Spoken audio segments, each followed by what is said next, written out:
Dulu teman-teman sekalian, saya katakan pada Anda ya, waktu maju Eropa ini, itu semua orang Barat mengagumi orang Islam, termasuk pakaiannya. Di kaidah itu kata Ibnu Khaldun itu seorang sosiolog, bapak sosiolog. Ya, bapak sosiolog punya kitab namanya Muqaddimah, beliau menyampaikan sebuah kaidah. Biasanya orang yang ketinggalan itu selalu kagum dengan orang maju. Sehingga semua perilaku orang maju itu ditiru. Pakaian diikuti, ya, cara hidup diikuti, model rambut diikuti. Sekarang lihat tuh, sekarang yang maju wilayah Eropa, Amerika.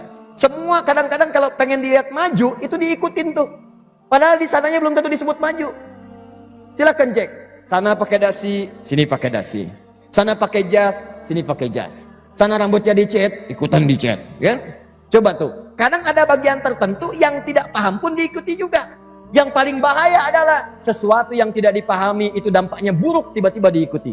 Contoh, di sana ada yang dilubangin satu telinga, ikut dilubangin. Padahal di sana itu kalau dilubangin satu, misal kanan dilubangin, itu artinya homo.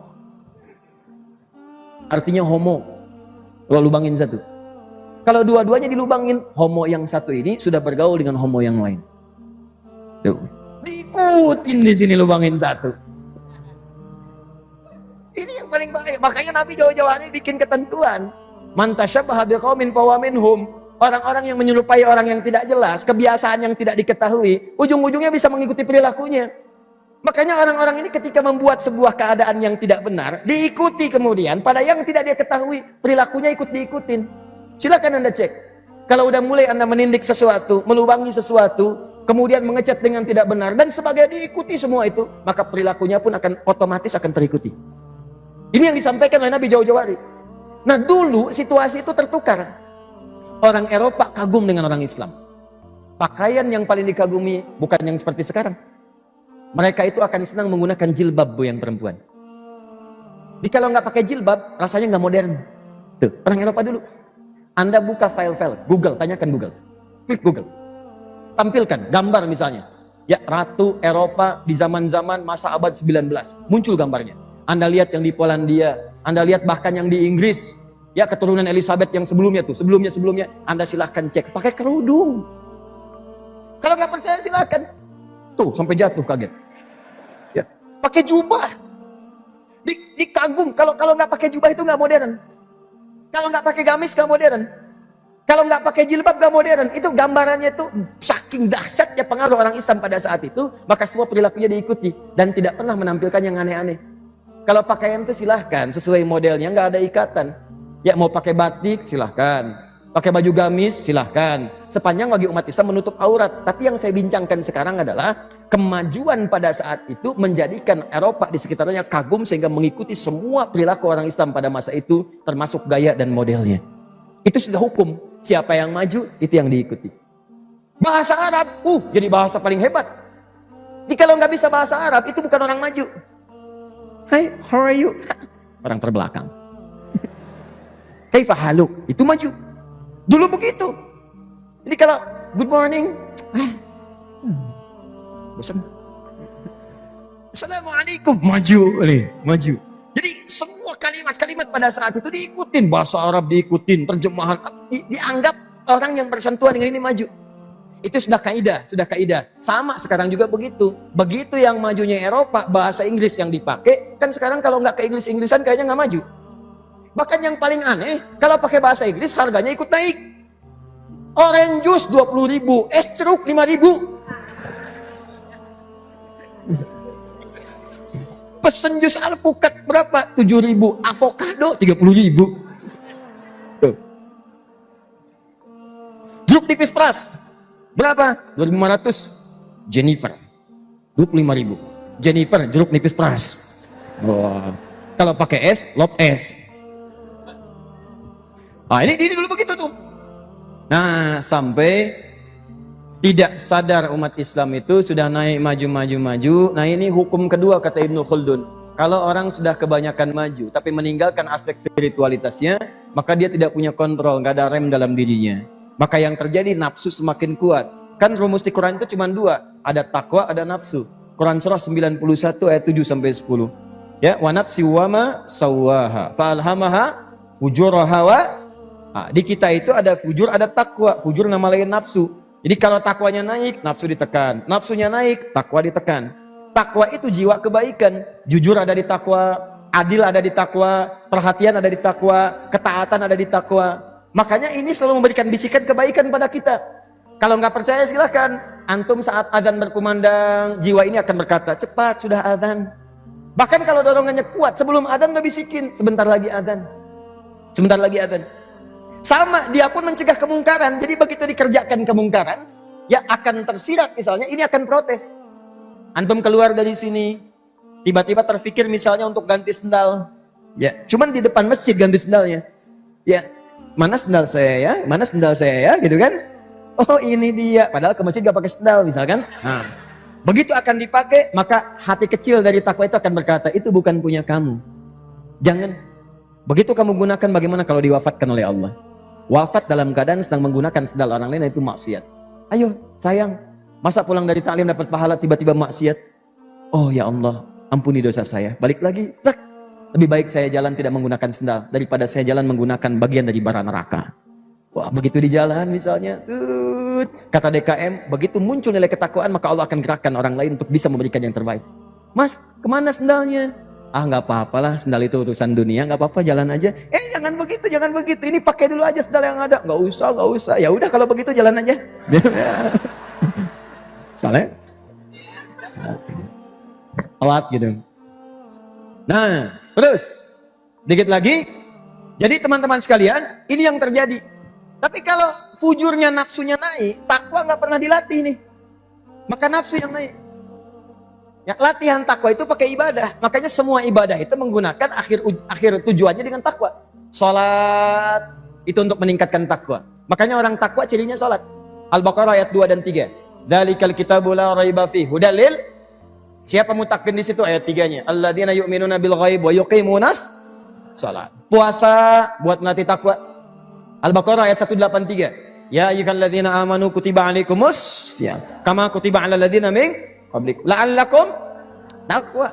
Makanya kalau orang rajin puasa itu nilai takwanya meningkat. Karena saat puasa itu dilatih berbuat baik. Gak ada orang puasa berbuat buruk.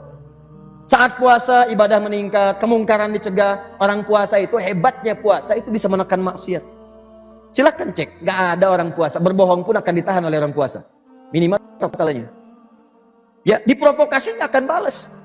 Nih maghrib misalnya, maghrib sekarang 18, 19 misal. Jam 18, jam 6, tinggal 19 menit diprovokasi oleh orang, diledek, dicela satu buku. Habis, ini, nggak akan balas. Nggak akan balas, takut batal puasa. Ditanya sama teman, kenapa nggak dibalas? Biasanya kamu balas, nanti habis maghrib deh. Habis maghrib tuh. Maghrib lupa. Jadi itu menekan tuh, orang puasa tuh nggak ada yang maksiat. Dalam sendirian pun nggak akan dia berani pura-pura. Silahkan cek, itulah takwa. Jadi kalau spirit itu dibawa, selesai puasa, dibawa ke kehidupan kita yang asli, real. Dalam kehidupan harian kita maksudnya, ya bukan latihan saat puasa kita jalani, itu akan terbawa spiritnya. Ada yang nawarin yang tidak bagus, tolak. Ada yang ngajak provokasi, tinggalkan. Ada yang ngajak mencela, jauhi. Itulah spiritnya takwa. Haji, takwa. Buka Quran surah kedua, ayat 197, paling kanan sebelah atas. Al-hajju asyhurum ma'lumat. Faman farada fihinna al-hajja fala rafatha wala fusuqa wala jidala fil hajj wa ma taf'alu min khairin ya'lamhu Allah wa tazawwadu fa inna khairaz zadi taqwa. Takwa. Jadi kalau Anda kerjakan semua itu, rajin puasa, rajin sholat, sunnah dikerjakan, baca Quran, ya umrah, haji, zikir, takwa. Kalau ininya naik, maka nafsu akan ditekan. Turun. Maka kesempatan untuk berbuat maksiat hilang.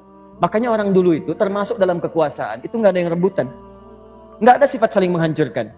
Nggak ada saling mencela, nggak ada saling menyerang untuk menjatuhkan. Yang ada bersama-sama berkompetisi dengan cara yang sehat untuk memajukan apa yang mereka kemudian bina kemudian.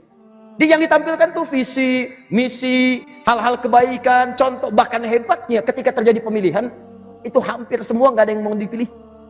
Di pernah nih, setelah Nabi wafat, Abu Bakar wafat, ada pemilihan mau masuk ke Umar, itu jajar semua sahabat. Ditunjuk kemudian, Anda saja ditunjuk jadi khalifah. Umar pertama ditunjuk, begitu ditunjuk, Abdurrahman bin Auf pertama. Kata Abdurrahman bin Auf, Ini aja saya kurang berkenan, ini lebih bagus dari saya. Umar, gimana Umar? Ini saja deh, ini lebih bagus daripada saya. Sampai ke ujung, sampai ke yang terakhir, dekat tembok, ya, dekat tiang. Anda aja gitu kan, waduh, begitu nengok ke sini udah nggak ada lagi. Ya, apa yang mereka katakan? Begitu sudah menengok tidak ada lagi, dia katakan saya mengundurkan diri. Tuh. Jadi nggak pasang pamflet, gak ini itu, hemat, anggaran nggak keluar, macam-macam. Dia kepikiran. Yang kurang makan dapat ke situ, yang madrasah kemudian runtuh bisa dibangun lagi, jembatan putus bisa diperbaikin lagi. Jadi anggarannya tuh hemat, gak ada macam-macam, dan semua punya visi membangun negeri. Itu yang luar biasa. Tapi yang paling dahsyat, kalau takwanya itu luntur, yang muncul nafsunya, ini yang paling bahaya. Inilah kemudian yang terjadi pada akhir-akhir kekuasaan orang-orang Islam di sini. Setelah 7 abad kemudian ada di situ membangun negeri, tapi yang terjadi nafsunya banyak yang naik, takwanya turun, sehingga terjadilah kemudian persengketaan yang dimanfaatkan oleh murid-murid keturunan seilmu oleh Abdullah bin Sabah dulu. Maka dipecah keadaannya di situ.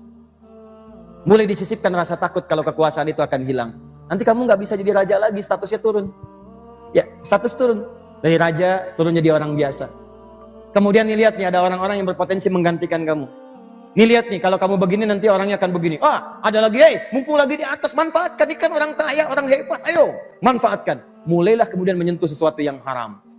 Mula-mula minuman biasa-biasa, setelah itu minum-minum, setelah macam-macam dan sebagainya. Apa yang terjadi? Karena larut dalam kekuasaan, lupa, akhirnya, nah, sisi lain dari Eropa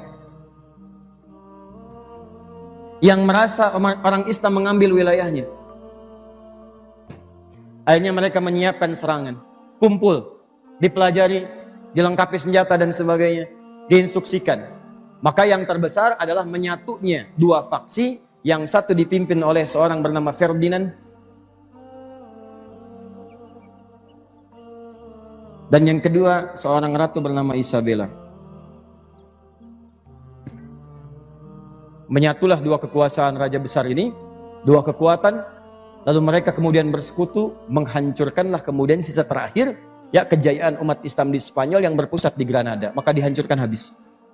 Habis, habis, habis, habis. Selesai semua.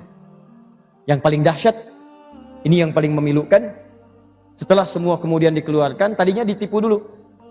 Ini luar biasa.